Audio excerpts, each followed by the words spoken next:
Alleluia, Alleluia, Alleluia, Alleluia, Alleluia.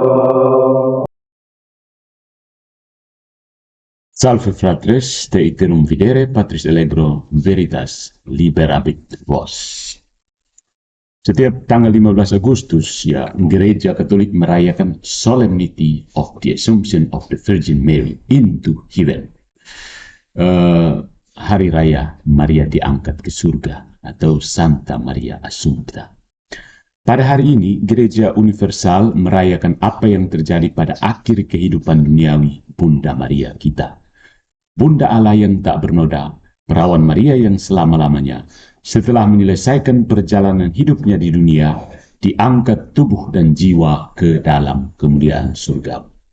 Dogma ini adalah penangkal besar untuk materialisme dan kerusakan moral yang mengikuti despite keputusasaan. Karena dalam pengangkatan Maria ke surga, kita melihat takdir mulia kita sendiri, nasib mulia kita sendiri. Takdir tidak tepat ya. Oke. Providensia mulia kita sendiri sebagai sesama makhluk seperti Dia, bersatu dengan putranya Tuhan kita Yesus Kristus.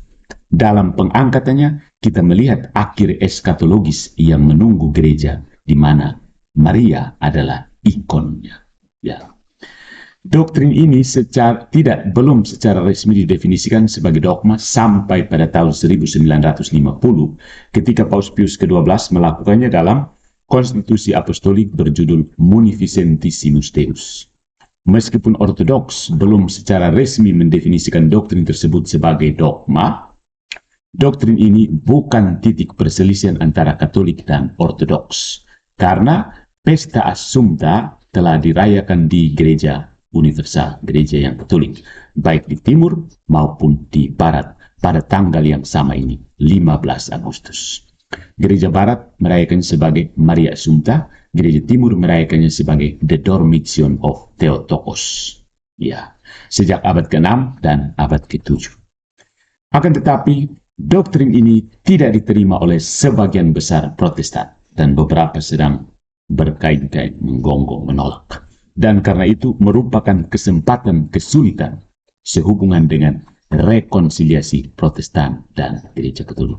Nah, pertanyaannya, mengapa Protestan menolak dogma ini? Mengapa sebagian atau seluruh ya? I don't know. Mengapa Protestan menolak dogma ini? Mudah ditebak biang keladinya, sola scriptura. Hadeh.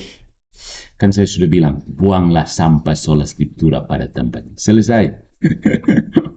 Menyinggung sola scriptura, saudara-saudariku, ketika apologet Katolik misalnya Christian Smith mengklaim bahwa sola scriptura adalah kepercayaan bahwa orang Kristen punya Alkitab saja dan tidak ada tradisi manusia lain sebagai otoritas. Nah, Peter Leithart, seorang Protestan, memprotes definisi ini dengan mengklaim bahwa reformasi memang mengakui otoritas tradisi, tetapi menganggap kitab suci memiliki otoritas akhir, ya, otoritas paling tinggi. Ya.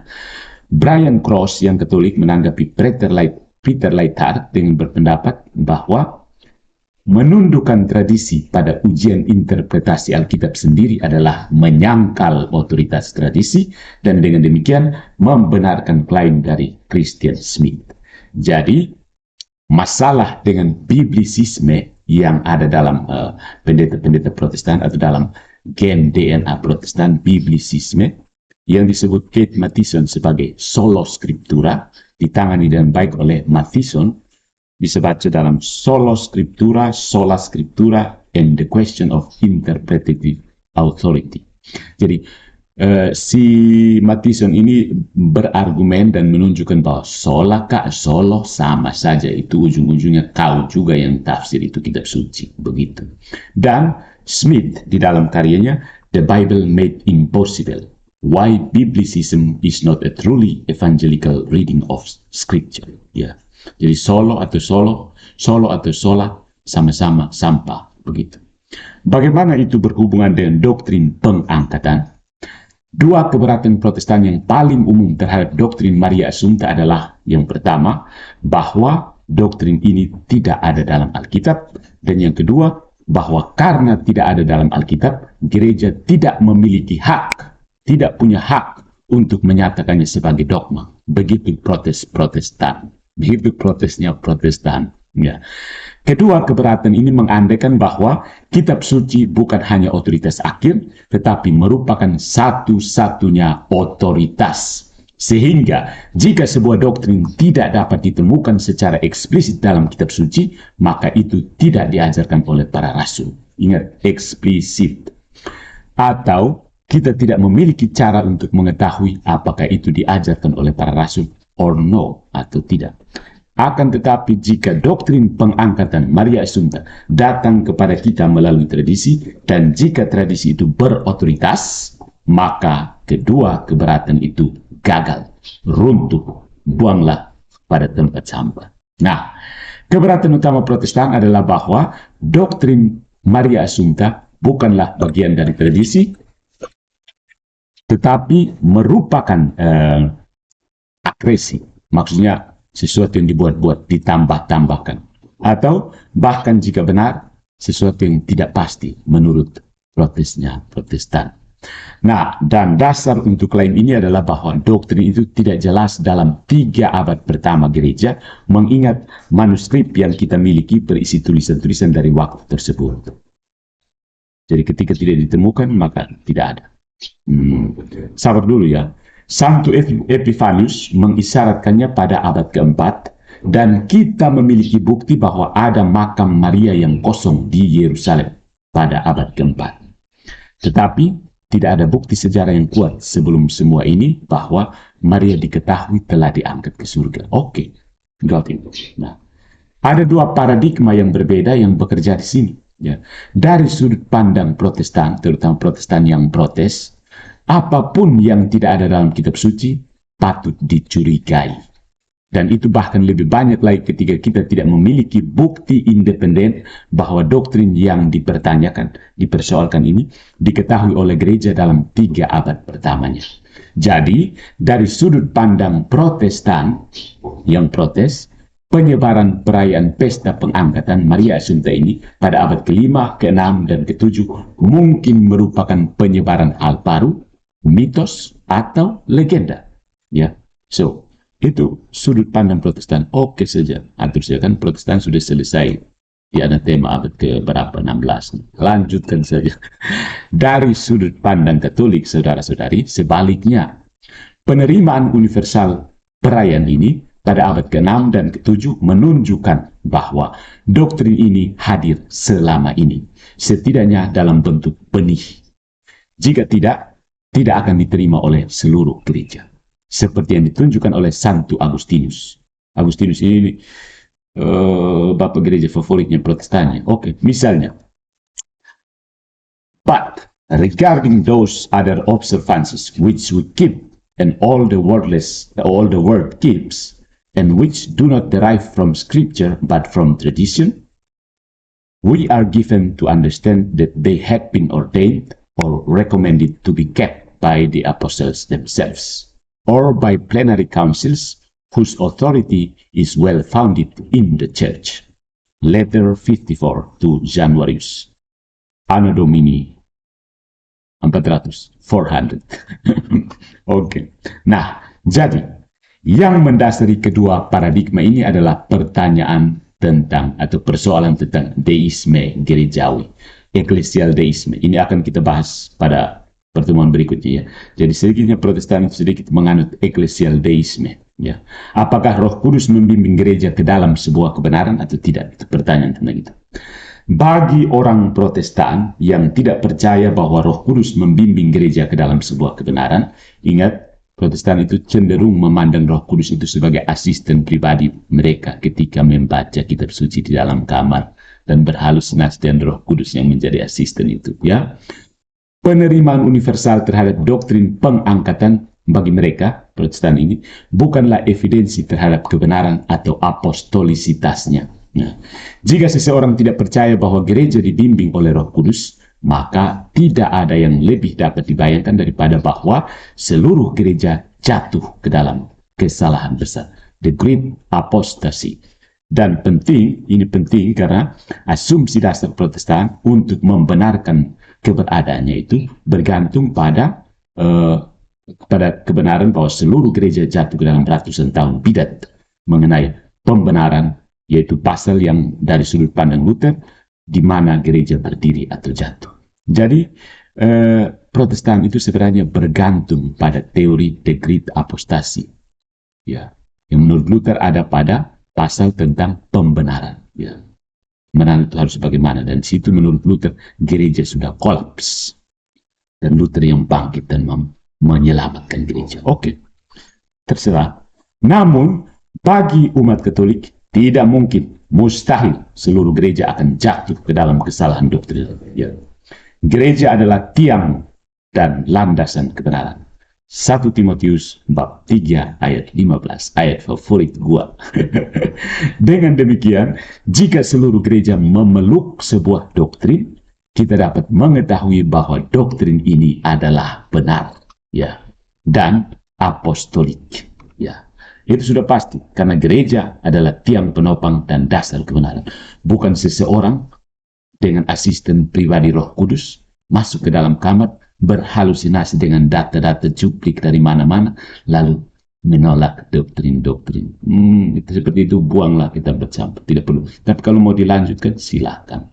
Kebebasan berpendapat. Ya, itu kan cita-cita Protestan, itu kan kebebasan berpendapat. Kan? Oke. Dan begitulah cara umat Katolik memahami perkembangan doktrin Maria Assumpta. Doktrin pengangkatan ini datang kepada kita melalui tradisi. Tradere, melanjutkan, mewariskan. Dan tradisi ini dapat ditemukan dalam homili patristik awal para bapak-bapak gereja mula-mula, terutama yang diberikan dalam perayaan tersebut, ya.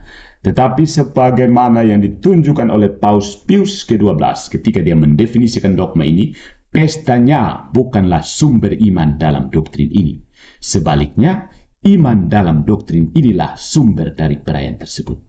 Kesalahan beberapa Protestan yang protes adalah bahwa ada buku dari Gnostik, itulah yang menjadi dasar iman orang Katolik. Bukan sebaliknya, justru karena ada iman itu, maka muncul buku-buku Gnostik yang entah di mana saya tidak nonton. Saya dengar saja komentar persetan di situ. Oke, kata Santo Pius ke-12 menulis seperti ini. However, since the liturgy of the Church does not engender the Catholic faith, but rather springs from it in such a way that the practices of the sacred worship proceed from the faith as the fruit comes from the tree.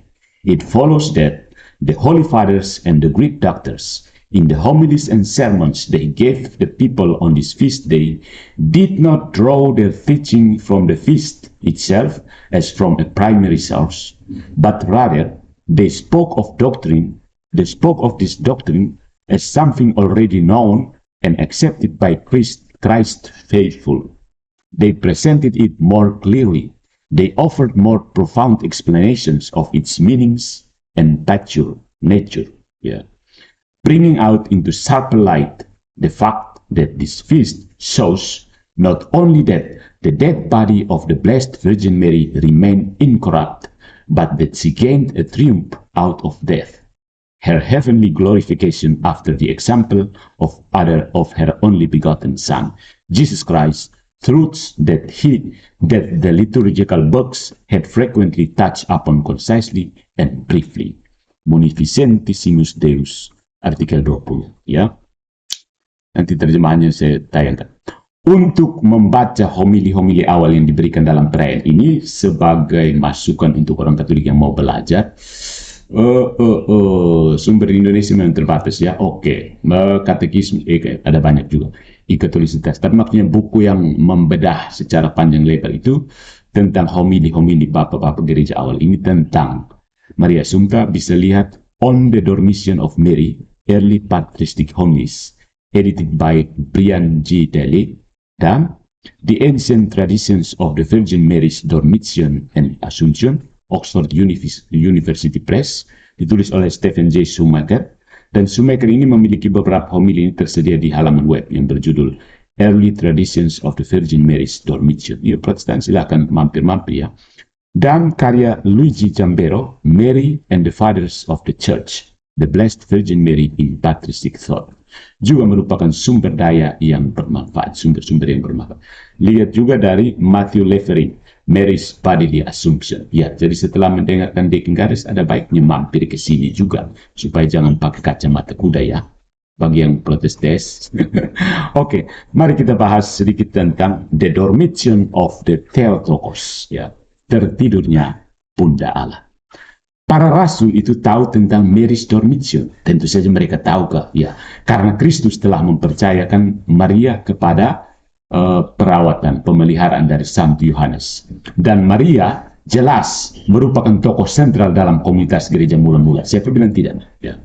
Jadi, bagaimana dia menyelesaikan hari-harinya adalah bagian dari tradisi apostolik. Tetapi bahwa Maria telah diangkat tubuh dan jiwa ke surga memang tidak diketahui secara universal dalam beberapa abad pertama gereja. Bukan karena para bapak gereja pada waktu itu menyangkalnya, they didn't deny it, mereka sama sekali tidak membicarakannya. They don't talk about it. Bukan berarti you don't talk about something, it doesn't mean you deny something. Is it? Yeah. Mereka juga tidak berbicara tentang relikwi kelas 1 dari Bunda Maria. Ingat, kalau memang Maria mati dan tubuhnya hancur, pasti ada relikwi di salah satu gereja. Itu pasti ada. Orang-orang gereja awal itu sangat menghargai relikwi. Kecuali datang Protestan baru buang semua. Ya. Doktrin pengangkatan ini secara bertahap dikenal secara universal di dalam gereja. Dari bagian akhir abad ke-5 dan pada abad ke-6 dan ke-7 menjadi pesta universal, pesta gereja Katolik. Para bapak gereja memandang Maria tidak hanya sebagai Hawa baru, tetapi juga sebagai tabut perjanjian baru. Oleh karena itu mereka memahami Mazmur 132 ayat 8, "Arise, O Lord, and go to your resting place, you and the ark of your might." Ya. Ini mengacu pada pengangkatan Maria. Semakin jelas para bapak gereja memahami bahwa Maria telah dipelihara tanpa noda, Maria Immaculata, semakin jelas mereka mengerti bahwa dia juga telah diselamatkan dari kerusakan jasmani. Demikian pula, semakin jelas mereka memahami martabatnya sebagai Bunda Allah Theotokos, semakin mereka mengenali kesesuaian putranya menjaga tubuh ibunya dari kerusakan. It is not necessary, but it is fitting. Ya. Bunda Maria, Tuhan Yesus bisa secara selepas dia Maria mau mati di situ. Peterson ada urusan dan lulai. Orang Kupang bilang, Lusu melahir abis sambetan lu mati di situ. Ini Yesus maling kundang. Semakin mereka mengenali kesesuaian putranya menjaga tubuh ibunya dari kerusakan. Karena memang itu cita-cita kita kan, ya, tubuh kita diperbaharui karena dosa, tubuh kita terkorupsi. Nah, Maria dibebaskan lebih dulu dari kita semua, nanti kita semua ikut, tenang saja, nanti kita juga seperti Maria kok. Maria punya peran istimewa karena dia memberi daging tubuhnya kepada Yesus untuk disalib. Tanpa daging Maria tidak ada orang yang ada di salib itu. Yesus mau gaya bagaimana? Ya. Yesus tidak bisa gaya apa-apa. Kalau tidak ada daging dari Maria. Dari surga tidak ada daging. Dia harus ambil dagingnya Maria. Dia tidak bisa datang dari surga, bawa daging dari surga. Ya, itu. Nah, demikian juga ya, semakin jelas para bapak gereja memahami peran Maria sebagai Hawa baru, dan dengan demikian sebagai rekan Kristus dalam karya penebusan, semakin jelas mereka mengerti bahwa dia juga dalam dagingnya sendiri, Maria, pasti telah berpartisipasi dalam kemenangan Kristus atas kematian. Protestan mana tahu yang begini. Oke, berikut ada beberapa pilihan dari khotbah-khotbah para bapak gereja. Let's see, atau mungkin kamu baca saja, oke? Pertama itu dari Theodosius Jacobite. Theodosius ini patriark Jakobit dari Alexandria. Ya, itu tahun 567 sampai 568. Oke, di sini poinnya adalah but also the weak man. Oke. Poinnya di mana? For I to life for Adam you are earth and you shall return unto the earth. For I too, but because my head was in the, I prefer not to hate you. I would prefer not to have you taste death, but translate you up to heaven like Enoch and Elias. Yeah, I would prefer. Poinnya ada di sini. I would prefer not to have you taste death, but to translate you up to the heavens like Enoch and Elias. Saya tidak mau membiarkan kamu merasakan kematian, tapi mengangkat kamu ke surga seperti Henok dan Elia. Oke, on the falling asleep of Mary. Nah, yang berikutnya dari Saint Gregory of Tours tahun 594. Di sini ada apa?